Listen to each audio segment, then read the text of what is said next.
lance, voilà, je lance l'enregistrement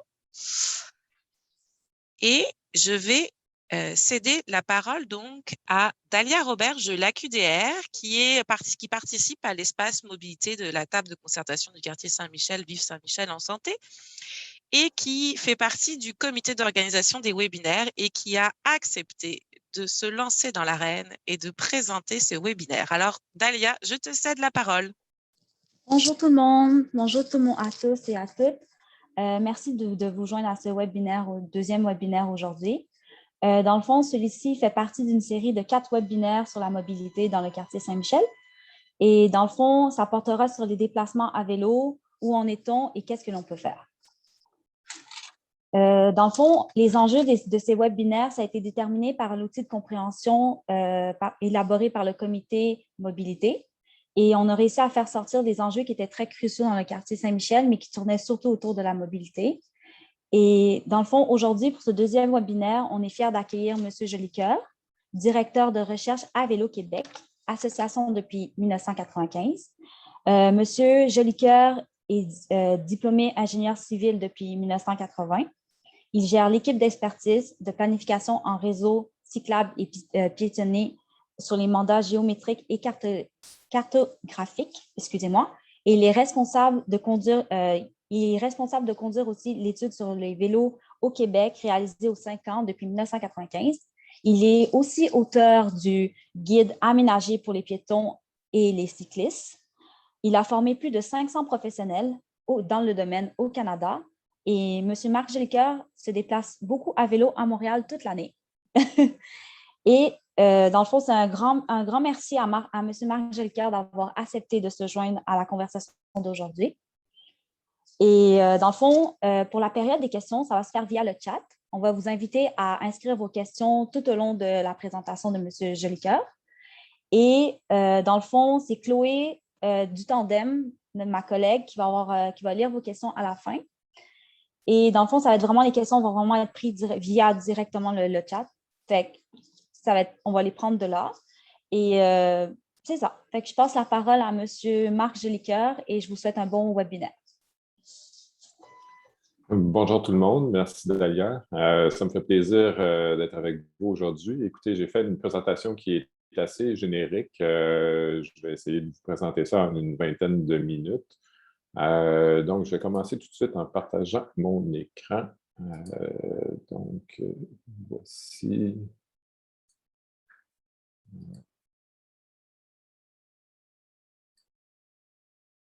Alors, la mobilité à vélo dans Saint-Michel. Je vais vous parler d'abord brièvement de transport actif et de ses bienfaits. Très, très brièvement des déplacements à vélo à Saint-Michel, parce qu'il n'y a pas des tonnes de données sur le sujet. Très brièvement aussi du réseau cyclable, parce qu'il est assez limité à Saint-Michel. Et après ça, on va parler plus des barrières au déplacement à vélo et de solutions. Puis je vous dis tout de suite que j'ai axé ma présentation effectivement surtout sur des questions d'aménagement, puisque c'est une spécialité de Vélo-Québec. Mais il y a également beaucoup d'autres solutions qu'on pourra discuter pour ce qui est de la promotion du vélo, qui dépasse largement les aménagements. Donc, au niveau des bienfaits du transport actif, je ne vous apprends rien probablement à vous, mais c'est important de se le remémorer continuellement pour en parler aux autres, parce qu'il y a beaucoup de personnes, et même je suis certain qu'il y a beaucoup de gens à Saint-Michel qui sont convaincus que le transport actif, c'est presque une perte de temps. Mais donc, c'est efficace pour autant la santé personnelle, la santé publique, les finances publiques, pour des questions d'équité aussi, d'environnement, d'espace, d'efficacité de déplacement, tout ça. Par exemple, le vélo, 3 km à vélo, c'est la moitié de l'exercice recommandé chez les enfants. Si on fait un déplacement pour aller à l'école de 3 km et qu'on revient, donc c'est déjà quelque chose d'important. En termes d'économie d'espace, c'est aussi une évidence, mais il faut continuellement le rappeler. On peut stationner 10 vélos dans l'espace qu'occupe une voiture. Et puis, on peut faire circuler des vélos sur des aménagements nettement plus étroits que des voies de circulation automobile. Minimalement la moitié moins. Donc, ça, c'est un autre aspect intéressant. Aucune pollution, il faut sans cesse le rappeler, mais bon, dans des quartiers comme Saint-Michel, et je dois vous dire, j'habite à proximité, j'habite dans Rosemont, juste un petit peu au sud et à l'ouest de Saint-Michel, juste un peu à l'ouest de Papineau. Et je vais très souvent au parc Frédéric-Bach et je traverse occasionnellement Saint-Michel pour me rendre à des destinations plus lointaines. Mais la plupart du temps, ça va être des déplacements nord-sud où je traverse le parc Frédéric-Bach et puis je poursuis après vers le nord, donc plus vers Annecy-Cartierville finalement. Donc, en milieu urbain aussi, c'est un moyen de transport qui est très efficace, le vélo. En 25 minutes, on peut faire 5 km assez facilement. Donc, ça compte les arrêts au feu de circulation et tout. C'est pas en roulant comme un cow-boy. Donc, c'est un moyen de transport qui est très efficace. Et écoutez, je vous souhaite, si vous ne l'utilisez pas régulièrement, de le faire parce que ça permet en même temps de se garder en forme. En termes de coûts, ça permet des économies substantielles aussi. On parle, et ça, c'est des chiffres qui commencent déjà un peu à dater, mais on parle de 10 000 $ par année pour entretenir une automobile, versus 3 600 quand on utilise un cocktail de transport qui inclut le vélo, occasionnellement un taxi, le transport en commun, l'autopartage. Donc, il y a des économies substantielles à faire. Si on arrive à Saint-Michel, ce qui est étonnant, bon, c'est des données qui datent de 2013, là, mais celles de 2018 sont relativement similaires. Il n'y a pas eu une très grande évolution au niveau du transport actif. Il y a eu une petite augmentation, mais quand même pas énorme. Et donc, si on regarde ce qui se passe à Saint-Michel, on se rend compte qu'il y a quand même presque 2 déplacements sur 5 qui se font en tant que conducteur d'automobile et plus qu'un déplacement sur 10 qui se fait comme passager d'automobile. Il y a 30 des déplacements qui sont en transport en commun. Ça a certainement chuté pendant la pandémie et ça tarde à revenir alors que les déplacements en automobile sont revenus. Et puis, au niveau des transports actifs, c'est presque un déplacement sur 5 dans Saint-Michel, ce qui est moins que dans les quartiers centraux comme le plateau Mont-Royal, la partie centrale de Rosemont, le secteur Annecy aussi. Donc, on voit que malgré le fait que la richesse des citoyens de Saint-Michel est moins grande que celle de d'autres secteurs, ils se déplacent plus, au moins autant, sinon plus en voiture que les autres. Donc, il y aurait certainement des choses à faire au niveau transport actif dans le secteur. À preuve, il y a quand même plusieurs destinations à proximité qui peuvent être rejointes à vélo ou à pied si on a un peu plus de temps, mais c'est sûr qu'à vélo, c'est souvent plus facile. On en a mis quelques-unes ici. Bon, vous avez par exemple des choses comme le collège Annecy qui est quand même pas très loin. Il y a l'école Joseph-François Perrault, où mon fils a été, mais qui est aussi une école de quartier pour Saint-Michel. Donc, c'est quand même une école importante à ce niveau-là. Il y a également des commerces, des services, des secteurs d'emploi, des loisirs très importants aussi. Si on pense par exemple au stade de soccer, c'est quand même majeur, qui est sur Papineau. Donc, pour le rejoindre, il faut quand même faire un déplacement qui est pas extrêmement facile en transport en commun. C'est certainement beaucoup plus facile à pied ou à vélo pour se rendre à partir de Saint-Michel. Donc, on le voit, il y a plusieurs générateurs de déplacement à proximité, mais il y en a d'autres qui sont pas si loin que ça et qui pourraient être très intéressants aussi pour se rendre à vélo. Si on regarde le réseau cyclable maintenant, c'est pas extrêmement complexe. Il y a très, très, très peu de choses dans Saint-Michel. Dans la partie sud de Saint-Michel, il y a des voies cyclables alentour justement du secteur de l'école Joseph-François Perrault. Mais sinon, quand on va vers le nord, il n'y a rien qui franchit l'autoroute métropolitaine à l'est de Christophe-Colomb. Ça, déjà, c'est un enjeu majeur. Et puis, il n'y a pas d'axe nord-sud ou est-ouest important dans Saint-Michel. Donc, on va y revenir un petit peu tout à l'heure. On constate sur la carte qu'il y a un aménagement cyclable sur la 2e avenue. C'est dans le fond, une bande cyclable à contresens et une chaussée de dessinée dans le sens de circulation. Il y a évidemment aussi les sentiers du parc Frédéric-Bach, qui sont très chics, mais je pense que j'en ai mis un autre, mais bon, désolé. Il y aurait des solutions à ça. Et d'ailleurs, ah oui, excusez, ça saute un peu vite, c'est ça le problème. Donc, ça, c'est un autre des sentiers. Quand on entre par l'entrée précédente, on arrive à cet endroit-là. C'est des sentiers qui sont en criblure de pierre, mais qui sont quand même agréables à vélo, mais qui ne sont pas, ils ne sont pas déneigés en hiver, mais ils sont un peu tapés. Il y a du ski de fond sur certaines sections, mais d'autres sections sont plus pour les piétons, ou même, c'est même possible à vélo à une assez bonne partie de l'hiver. Ça dépend des conditions de neige. Donc, excusez-moi, ça saute. J'ai un petit problème. Les images avancent lentement. Au niveau des solutions possibles, il y a différents types de voies cyclables qui peuvent être aménagées. Par exemple, des bandes cyclables. Évidemment, quand on aménage une bande cyclable comme celle-ci, c'était sur la rue Saint-Zotique, j'ai indiqué en 2020 parce que ça a été modifié depuis. Les voitures ont été déplacées vers le centre les voitures à stationnement sont plus au centre de la chaussée et on a maintenant une piste qui est séparée de la circulation. Mais une bande cyclable, ça s'aménage relativement facilement, seulement avec de la peinture, à condition d'avoir la largeur nécessaire. C'est également possible d'aménager des pistes sur les rues, donc là où on est vraiment séparés physiquement, soit par une barrière, dans le fond, un terre-plein en béton, ou encore, comme ici, juste de la peinture et des poteaux délinéateurs. On est sur la rue Bellechasse, dans Rosemont, donc le rêve de la rue Bellechasse. Pour faire ça, il a fallu enlever une voie de circulation sur la quasi-totalité de la rue Bellechasse. Alors, c'est là aussi un enjeu.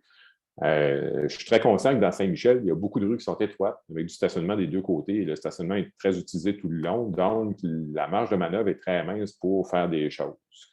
Par contre, une chose qui peut être faite partout, c'est de la modération de circulation. Donc, vous avez un exemple ici qui est des avancées de trottoir. C'est quelque chose qui est très efficace aux intersections. Et si je ne me trompe pas, c'est encore avancé de 2, pour une raison que j'ignore. Voilà. Donc, autre chose qui est très simple à faire, c'est des dos d'âne allongés. Quand je dis simple, c'est relativement peu coûteux. Ça peut s'installer sur une rue existante comme sur une rue qui est nouvelle. Et ça va casser les grands excès de vitesse. Je peux vous dire que je dors mieux depuis qu'ils ont installé sur ma rue. J'habite sur la rue Fabre et puis elle est très large. Et c'était très, très fréquent que de nuit, il y avait des gens qui, à la sortie des bars, passaient sur la rue à 70 km/h. Ça n'existe plus parce qu'on a ça. Donc, ça c'est pas un espace séparé pour les cyclistes, mais ça fait en sorte que comme les voitures roulent beaucoup moins vite, on est beaucoup plus à l'aise de circuler à vélo sur des rues qui ont des aménagements comme ça. Ça, c'est quelque chose qui est certainement à la portée de l'arrondissement, qui pourrait être fait sur la quasi-totalité des rues de l'arrondissement. Normalement, on ne fera pas ça sur des artères comme Saint-Michel, mais sur toutes les avenues secondaires, ça c'est quelque chose qui peut être fait. C'est relativement peu coûteux, beaucoup moins coûteux que les avancées de trottoir que je vous présentais ici. Les avancées de trottoir, c'est quand même très efficace pour, dans le fond, limiter la vitesse des véhicules en virage. Donc, quand les gens rentrent moins vite sur la rue, il y a des chances qu'ils roulent moins vite. Si en plus il y a des dos d'âne par la suite, bien, ils vont maintenir des vitesses qu'on souhaite qu'ils maintiennent.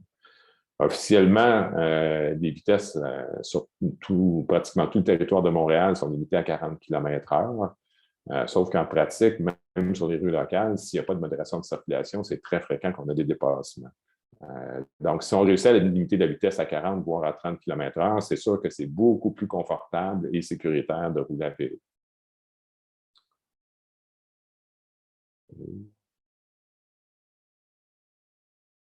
Donc, autre problématique importante à Saint-Michel, c'est que c'est un secteur qui est enclavé, en particulier la partie centrale la partie nord, si on veut, de Saint-Michel, des ceintures de barrières qui limitent les déplacements à pied ou à vélo en dehors du secteur. La voie ferrée au nord, de l'autoroute métropolitaine au sud, des artères comme Saint-Michel qui ne sont pas nécessairement faciles soit à traverser, soit à circuler, la carrière à l'est et le parc qui est une ancienne carrière aussi à l'ouest. Donc, c'est tout des barrières. Certaines peuvent être aménagées pour que ça puisse être franchi. Dans les choses qui peuvent se faire pour franchir des barrières, bon, quand on a des artères, la problématique, ça va être l'exposition au conflit de trajectoire avec les véhicules qui font des virages.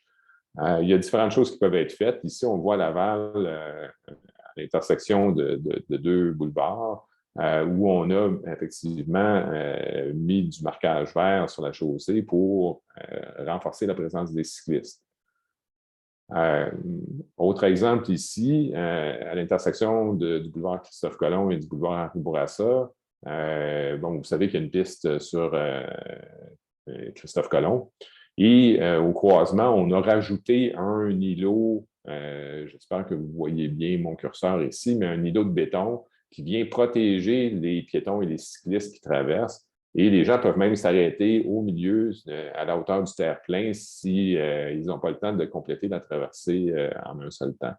Donc, ça vient beaucoup sécuriser les piétons et les cyclistes. C'est un aménagement qui s'est fait 2 ou 3 ans après qu'il y a eu un accident assez important, une personne qui a eu des blessures graves à vélo parce qu'un automobiliste qui tournait avait carrément rentré dedans. En coupant ici, vraiment, ce qui lui permettait de tourner très rapidement. Autre possibilité, c'est des avancées de trottoir. Je vous en ai présenté d'autres tantôt. Vous en avez ici dans l'arrondissement d'Annecy, à l'intersection de la rue Frigon et de la rue de Salaberry. De Salaberry est une petite artère et puis Frigon est une rue locale où il y a une école primaire au coin de la rue. Donc, ça aussi, c'est quelque chose qui va diminuer la longueur de la traversée pour les piétons, pour les cyclistes aussi. Donc, comme je vous le dis, ça diminue beaucoup la vitesse des voitures qui tournent parce qu'ils sont obligés de ralentir pour effectuer leur virage vers... ils ne peuvent pas couper le coin comme ils feraient autrement. On peut aussi penser à des tunnels ou des passerelles pour franchir des choses comme des voies ferrées. Dans le cas de la voie ferrée du côté nord, il y aurait des possibilités à ce niveau-là. Tunnel extraordinaire en haut à Boulder, au Colorado, en dessous d'une quasi-autoroute. C'est une route à 6 voies de circulation qui devient une autoroute en dehors de la ville. Donc, ça relie un secteur, un campus universitaire très important puis le reste de la ville. Vous voyez une ouverture très, très large, bien éclairée, puisqu'on ne voit pas super bien, mais il y a des œuvres d'art qui sont sur le mur du tunnel, donc c'est pas juste du béton laid. Puis c'est vraiment très agréable de passer par là. Il y a des passages inférieurs aussi qui peuvent être aménagés. Donc, passage inférieur, on va parler de choses qui passent en dessous d'une voie ferrée, d'une route ou peu importe. Comme vous avez d'un côté la métropolitaine, puis de l'autre côté une voie ferrée qui est surélevée, il y a des possibilités à ce niveau-là. Des aménagements assez récents, ici sur le boulevard des Caries, au sud de Maisonneuve, dans Côte-des-Neiges, Notre-Dame-de-Grâce, vous voyez qu'il y a un trottoir qui reste presque à niveau et une piste cyclable qui est surélevée par rapport à la chaussée. Donc, vraiment une séparation physique qui est intéressante, qui amène beaucoup de confort pour les gens qui passent par là. Un autre exemple plus simple, il y avait une surlargeur dans ce viaduc-là. On parle de la rue Saint-Hubert, en dessous d'une voie ferrée. Donc, on a aménagé une bande cyclable et un large trottoir. Alors, mais là aussi, il y avait un excédent au niveau de la rue. Alors ça, dans ce temps-là, c'est plus facile à faire. Sinon, ça peut prendre un peu plus de courage, mais si on regarde ce qui s'est fait sur Saint-Denis avec le rêve, on est passé de 4 à 2 voies de circulation pour permettre l'ajout des pistes cyclables sur la rue Saint-Denis, ce qui est quand même majeur. Et ça a un effet extraordinaire pour les cyclistes, évidemment, mais aussi pour les piétons, parce que c'est nettement moins stressant pour un piéton qui circule sur le trottoir de se faire frôler par un cycliste que par un autobus ou par un camion quelconque. Donc, c'est vraiment une amélioration de confort énorme pour les piétons. En plus, il y a évidemment plus de cyclistes qui utilisent le trottoir dans ce cas-là. Rapidement, parce que je veux quand même arriver à des solutions spécifiques à votre contexte, mais ça peut aussi être des tunnels quand on a des pistes cyclables, et ça, c'est des choses qui pourraient se faire éventuellement en dessous de la voie ferrée du côté nord. Donc, vous avez ici un exemple de tunnel sur l'autoroute 10 à l'île des Sœurs, travaux qui ont été faits dans le cadre du réaménagement, du nouveau pont Champlain. Un qui est plus vieux, sous le boulevard Notre-Dame à Laval. Alors, vous voyez que c'est des choses qui peuvent se faire quand même. Donc, c'est intéressant à ce niveau-là. Les prochaines diapos, c'est des choses qu'on a présentées dans le cadre d'une subvention qu'on a reçue de la Direction de santé publique de Montréal pour faire une analyse de secteurs enclavés. On a analysé 5 secteurs enclavés à Montréal dans le cadre de ce projet-là. Saint-Michel-Nord en était un. Et puis, c'est important de constater qu'il y a des mesures qui peuvent être prises pour désenclaver ces secteurs-là. Par exemple, c'est une chose qui est loin d'être acquise pour le moment, mais vous avez le parc Frédéric-Bac à l'ouest du secteur Saint-Michel-Nord. Et il y a quand même des choses importantes à l'ouest du parc. Je vous parlais tout à l'heure du stade de foot, mais après ça, si on va plus loin par Louvain, on arrive au cégep à Annecy. Si on est plus au sud, on peut relier d'autres destinations, que ce soit des choses qui sont le long de la métropolitaine ou après ça rejoindre d'autres axes nord-sud. Donc, il y a un intérêt à pouvoir traverser est-ouest. Il y a une épicerie au cœur du quartier à l'ouest de Papineau. Donc, il y a aussi le stade qui est juste à l'ouest aussi de ce secteur-là. Donc, il y a toutes sortes de services ou d'attraits qui peuvent être intéressants à rejoindre plus loin à vélo. Alors, évidemment, ça serait intéressant qu'il y ait des axes cyclables qui soient aménagés. Il y en existe un sur la rue Louvain et il y a une voie cyclable dans le parc qui connecte les 2 sections de Louvain, si on veut. Mais à ma connaissance, dans Saint-Michel, il n'y a pas d'aménagement sur la portion Louvain de la rue. Tandis que la rue Louvain, à l'ouest de Papineau, il y a des voies cyclables tout le long, au moins jusqu'à Saint-Hubert, si ce n'est pas plus. De la même façon, dans l'axe de l'avenue Émile-Journeau, ça serait intéressant qu'il y ait quelque chose de réalisé qui permette de franchir le parc. Il était prévu d'avoir, dans certains des concepts, d'avoir un genre de passerelle qui serait descendue graduellement à partir de la rue Papineau jusque dans la carrière pour arriver au niveau et franchir la falaise du côté ouest.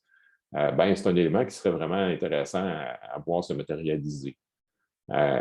Puis évidemment, il y a aussi des possibilités du côté sud, mais du côté sud, ça demanderait des aménagements quelconques. Là, le trait qu'on a mentionné, qu'on a indiqué sur cette carte-là, ça ne se fait pas aussi facilement que ça à vélo pour le moment. Mais il y aurait des liens possibles à faire de ce côté-là aussi. Donc, c'est des éléments qui sont intéressants à prendre en considération.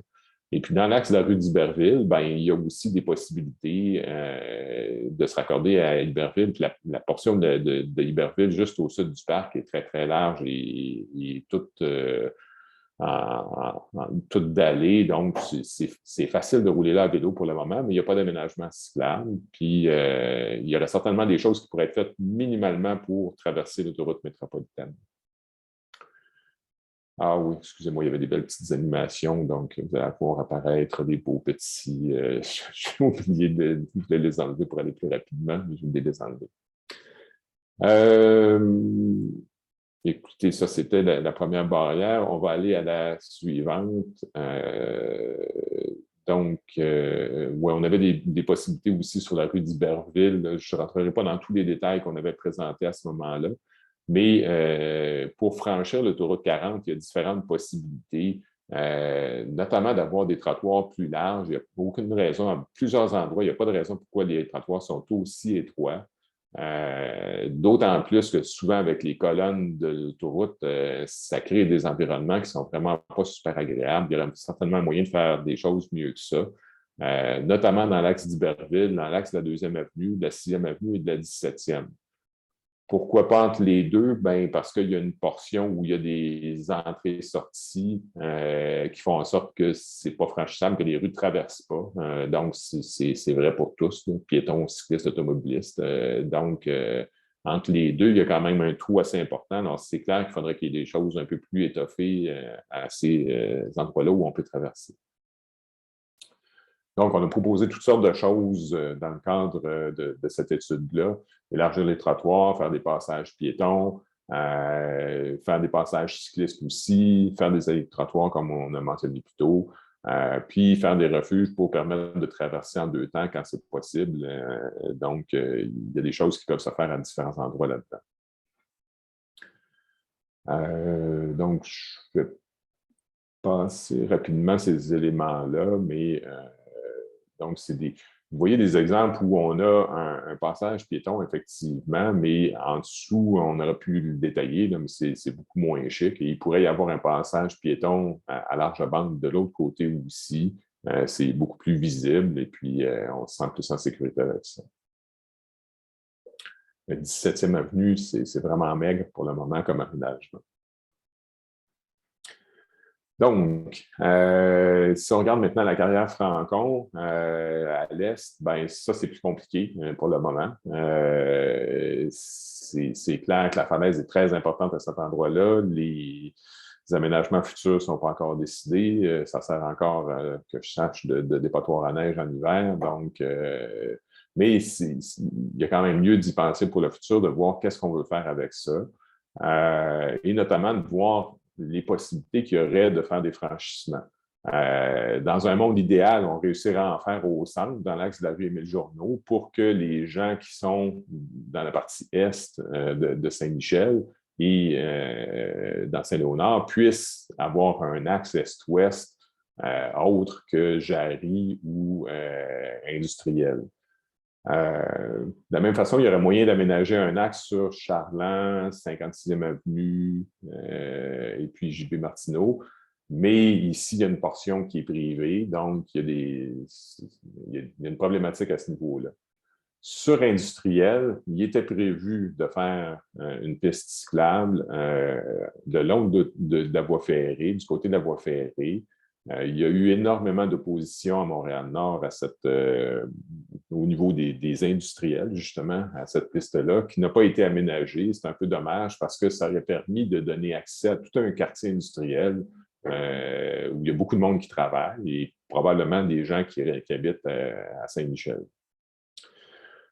Puis, au sud, pour la même carrière, ben, il y a possibilité de faire un axe est-ouest par la rue Jean-Rivard. Là aussi, je pense qu'il y a une portion qui ne connecte pas pour le moment là-dedans. Je ne suis pas absolument certain, là, mais il y a quand même, compte tenu que la carrière est très peu profonde à cet endroit-là, il y a quand même plus de possibilités.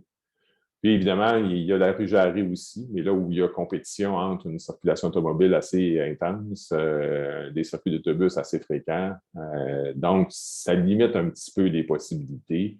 Il faudrait minimalement avoir des trottoirs beaucoup plus larges que ce qu'on a sur Jarry en ce moment. Tout ça, ça peut se faire en faisant des choix aussi, des choix qui sont parfois difficiles, notamment au niveau du stationnement, parce que enlever le stationnement donne de la marge de manœuvre pour faire des choses plus intéressantes sur une rue.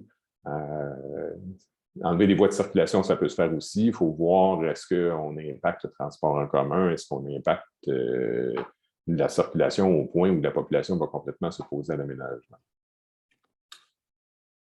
Donc, encore une fois, des petits boutons verts pour faire l'animation. Enfin, il y a aussi la voie ferrée, pas enfin, mais du côté nord, c'est la voie ferrée du Canadien national, qui est utilisée par le train de banlieue. Il y a très peu de franchissements en ce moment. Et bon, franchir par P9 ou par Saint-Michel, c'est pas particulièrement agréable à pied ou à vélo. Personnellement, ça m'arrive occasionnellement de passer à Saint-Michel en vélo. mais c'est jamais une partie de plaisir. Il existe une traverse officielle dans l'axe de la rue de Lille, mais il n'y a pas d'aménagement spécifique à cet endroit-là. Il y a un autre passage à l'avenue de Lorimier, qui est intéressant parce qu'il donne sur une rue qui est plus paisible que la rue de Lille, et puis il y aurait possibilité de faire un axe nord-sud qui irait jusqu'à la rivière des Prairies, donc jusqu'au boulevard Gouin, puis au parc de l'île de Visitation par cet axe-là. Il y a une chaussée désignée sur la rue de Lille, mais sans dos-d'âne allongé, sans rien. La vitesse est officiellement limitée à 30, mais en pratique, ce n'est pas exactement ce qu'on observe, alors ce n'est pas hyper confortable. Puis sinon, ben, il y a toujours moyen de rajouter des passages dans l'axe de certaines rues, comme des tunnels que je vous montrais tout à l'heure. C'est des choses qui sont envisageables, d'autant plus que la voie ferrée est en talus. Mais ça reste quand même des travaux. Dans tous les cas, c'est des travaux qui sont très coûteux. C'est pour ça que c'est idéal de profiter des aménagements qui se font. Sur P9, malheureusement, il n'y aura pas de voie cyclable, mais les trottoirs vont être vraisemblablement pas mal plus larges et plus confortables que ce qu'ils étaient avec les travaux qui sont en cours. Donc, voilà, ça termine ma présentation. Alors, on peut ouvrir la période de questions.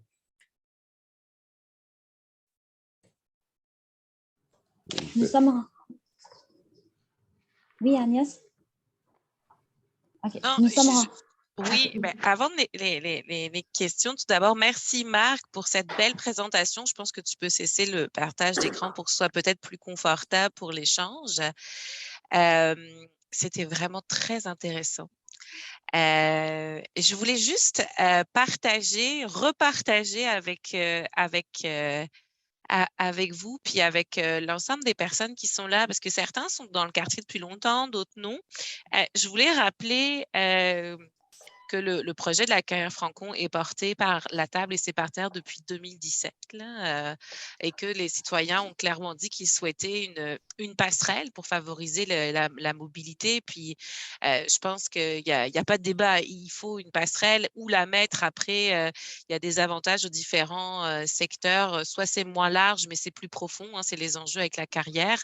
Mais la vision est très claire. Puis, je voulais aussi dire que VSMS siège à la table de concertation du parc Frédéric Bach, qui est un lieu de discussion autour des travaux du parc, mais aussi des aménagements à venir. Et il y a un comité mobilité qui s'intéresse justement à favoriser la venue des Montréalais, puisque c'est un parc métropolitain, à favoriser la venue des Montréalais au parc, mais ça implique aussi ça passe aussi sur le territoire de Saint-Michel. Donc, on pourrait aussi en bénéficier. Les Michellois pourraient aussi en bénéficier. Donc, c'est pour ça qu'on participe à cette table pour toujours rappeler les besoins aussi qui sont là, parce que c'est bien un parc métropolitain, mais il y a aussi les gens du quartier qui sont là.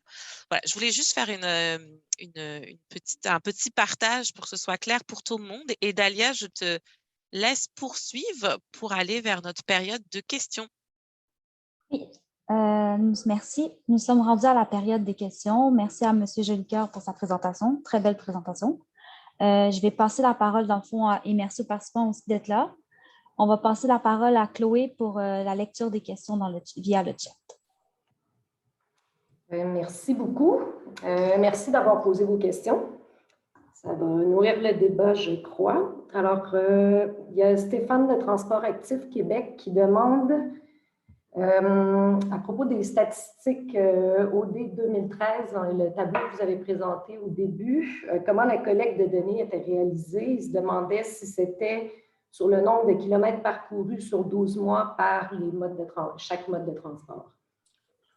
Non, les enquêtes origine-destination sont faites normalement à l'automne.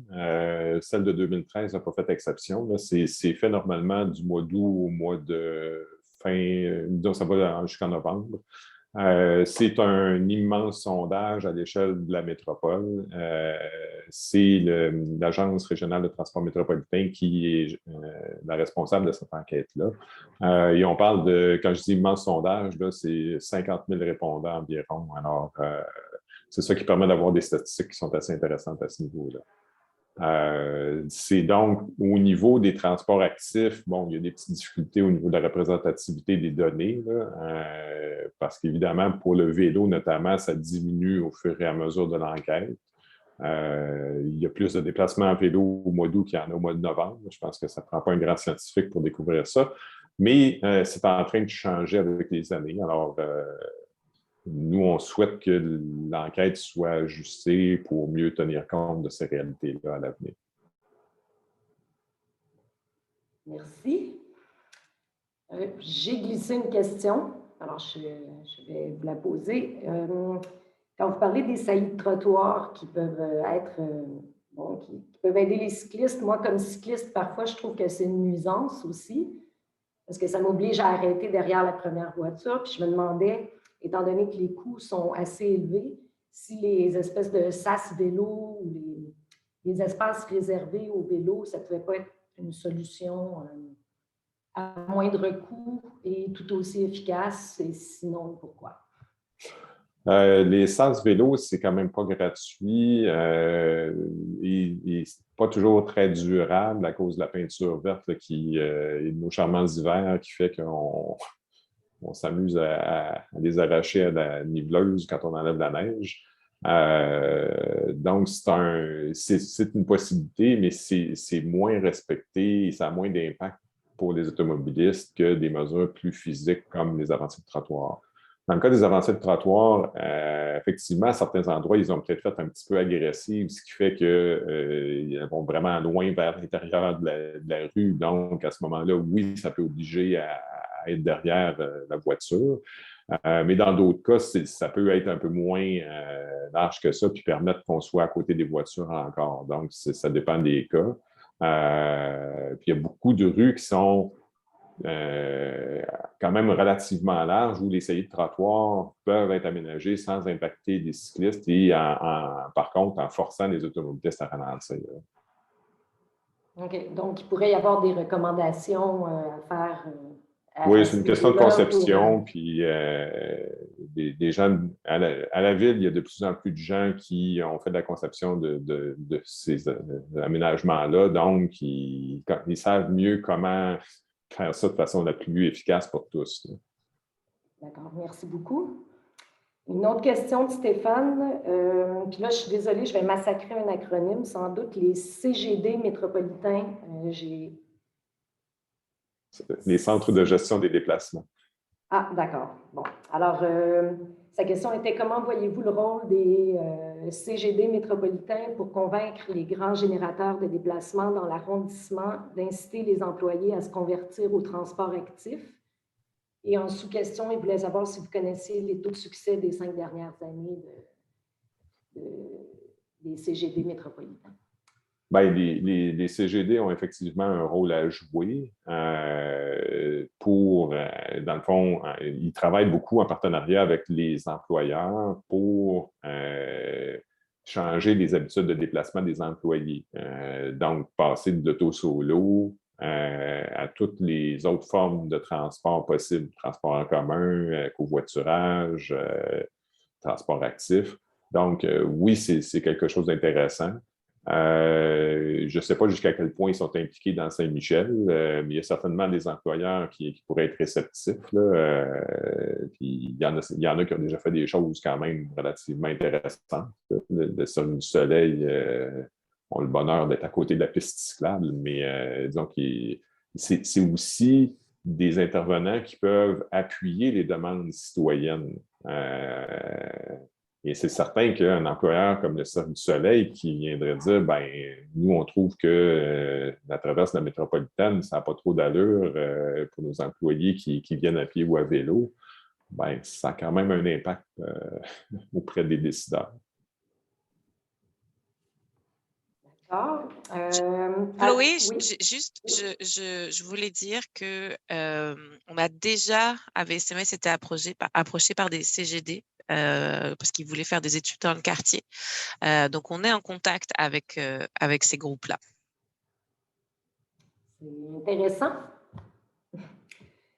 Alain-Antoine Courchaine, je pense que M. Jolicoeur a un peu répondu à votre question tout de suite après. Est-ce que vous voulez que je la repose ou ça va? Ça allait? Ça va, il y a des questions sous-jacentes par après. D'accord. Je vais passer aux suivantes. Donc, quels seraient les outils et financements à disposition pour mettre en place des projets sur les déplacements à vélo et comment convaincre les élus de réaliser des investissements afin de développer le transport actif? Bon, ça, au niveau du financement, c'est sûr qu'il faut toujours être le plus opportuniste possible. D'une part, à la base, pour toutes les rues locales, c'est des choses qui vont relever de l'arrondissement lui-même, donc de ses budgets. Quand on parle des artères, là, ça peut relever du central. Mais au-delà des budgets municipaux, il y a aussi des programmes de financement provinciaux. Un programme que le joli acronyme de TAPU, Transport actif dans les périmètres urbains, là, donc le PAF-TAPU, Programme d'aide financière au transport actif dans les périmètres urbains du gouvernement du Québec. Il y a également d'autres programmes de financement qui peuvent être utilisés au cas par cas selon les secteurs où on intervient. Bon, évidemment, le parc Frédéric-Mac, c'est des budgets de grands parcs, mais il y a aussi des fois des programmes de mesures environnementales qui existent. On a sur notre site Internet de la Route verte toute une série de programmes qui sont listés, qui peuvent servir aussi en milieu urbain. Puis sur notre site du Mouvement Vélo Sympathique aussi. Donc, il y a des possibilités de financement pour les municipalités là, qui existent pour le transport actif. C'est sûr que des fois, c'est un peu laborieux faire rentrer des demandes, mais ça peut en valoir la peine. Merci. Et Alain-Antoine qui voulait savoir quelles étaient généralement les oppositions à l'axe cyclable sur le boulevard industriel. Est-ce qu'il y avait des détails ou…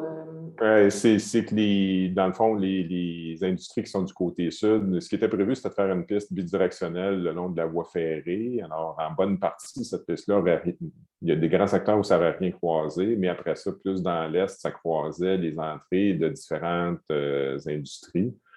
Donc, eux autres avaient des grosses craintes d'être obligés de ralentir puis d'attendre de laisser passer les cyclistes, disons, pour… Il parlait d'avoir des craintes d'écraser des cyclistes, mais je pense que c'était plus d'être obligé d'être civilisé au moment où il rentrait dans les cours de ces industries-là. Et l'autre chose, c'est qu'il y a certains industries ou commerces, notamment un body shop en bon français, qui utilisent du stationnement de façon plus ou moins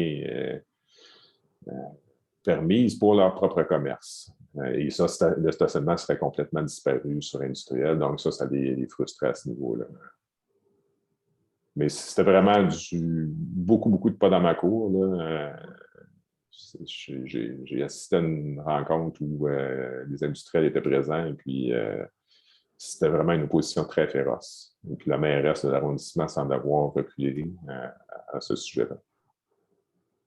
Ah, les industriels qui ont le droit de vote, c'est bien. Quelles sont les conditions gagnantes pour bâtir des projets de mobilité vélo? Est-ce qu'il y a des thèmes porteurs actuellement? Les conditions gagnantes, c'est sûr que ça prend soit d'avoir des politiciens qui ont beaucoup d'audace et qui disent on fonce malgré la critique. Ça, c'est une façon de faire qui peut fonctionner pour certains dossiers, mais pour d'autres dossiers, c'est important d'impliquer la population puis de mobiliser les gens et de leur montrer des avantages qu'ils vont avoir, même s'il y a certains inconvénients, s'il faut retirer un petit peu de stationnement à tel endroit ou des choses de cette nature-là.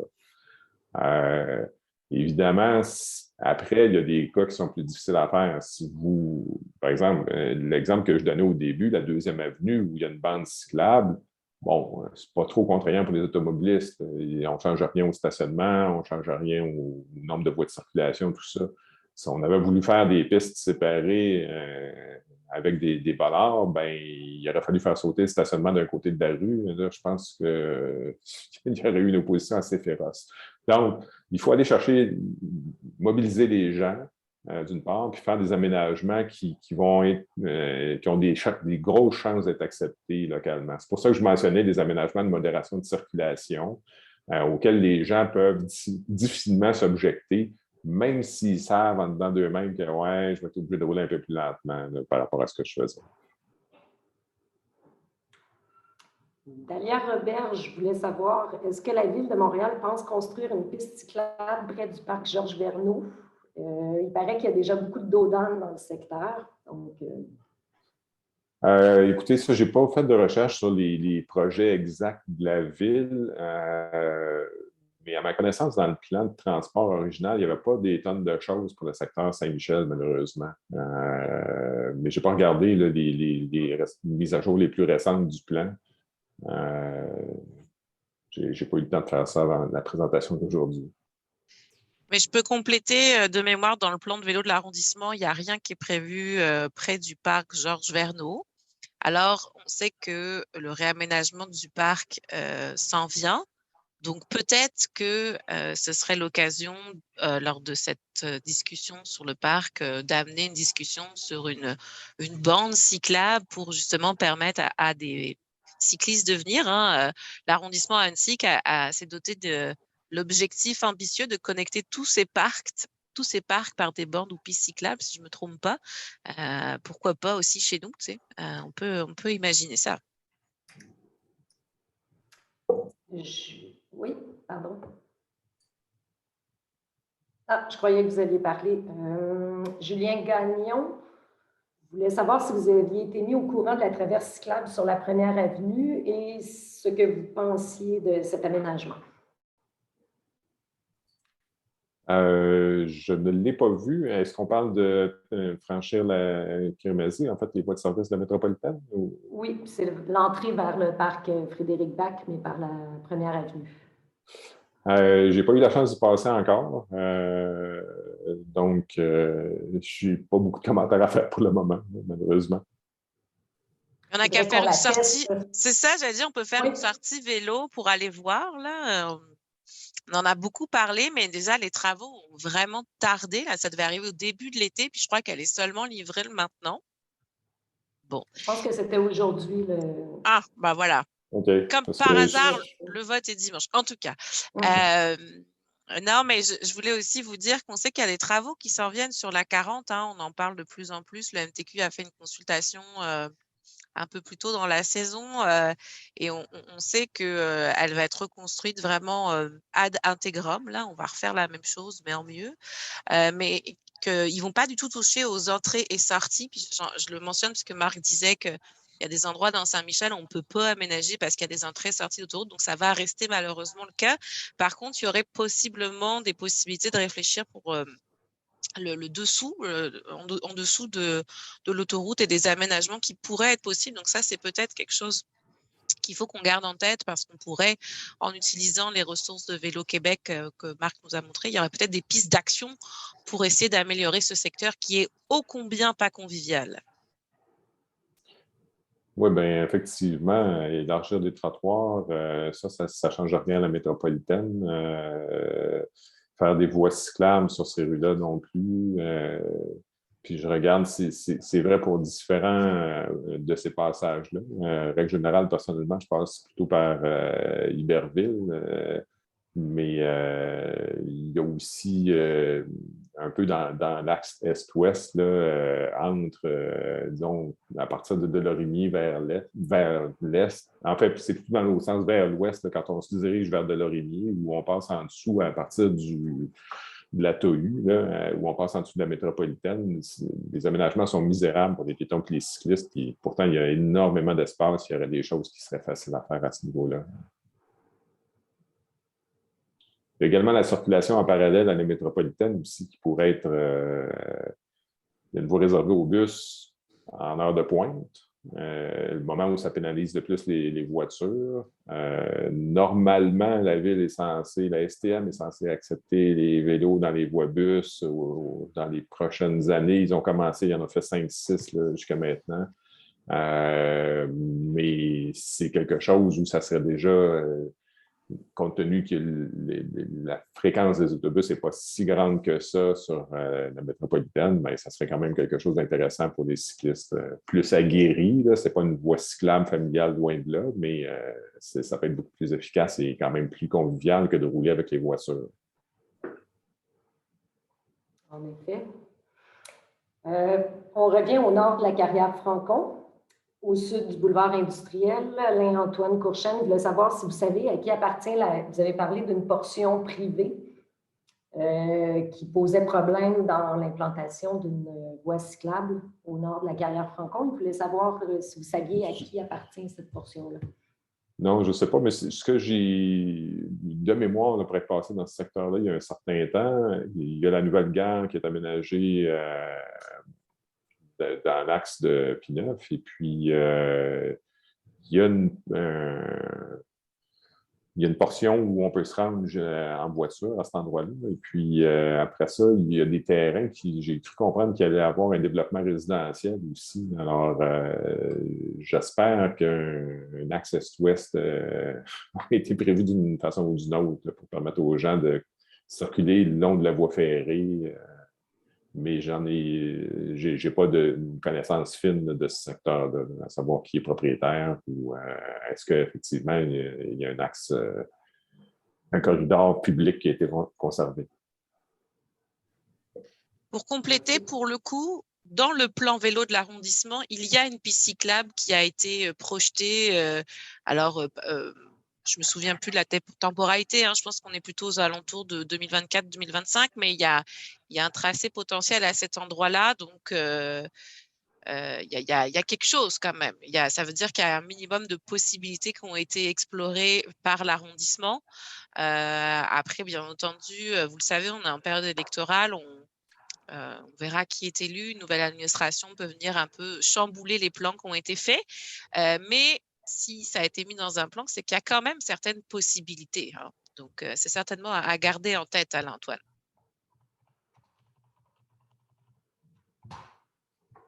On avait une petite question ici. Comment on pourrait inciter les citoyens à expérimenter de nouvelles formes de mobilité? Ça, il y a toutes sortes de choses qui peuvent se faire par rapport à ça. À partir des plus jeunes avec le programme Cycliste averti que Vélo Québec a mis en œuvre pour les enfants du primaire. On a aussi un autre programme qui s'adresse aux femmes qui s'appelle Toutes à vélo. Donc, ça, c'est des choses qui permettent aux gens d'expérimenter le vélo plus en milieu urbain, dans le fond, et de voir comment ils peuvent être plus à l'aise pour circuler à vélo.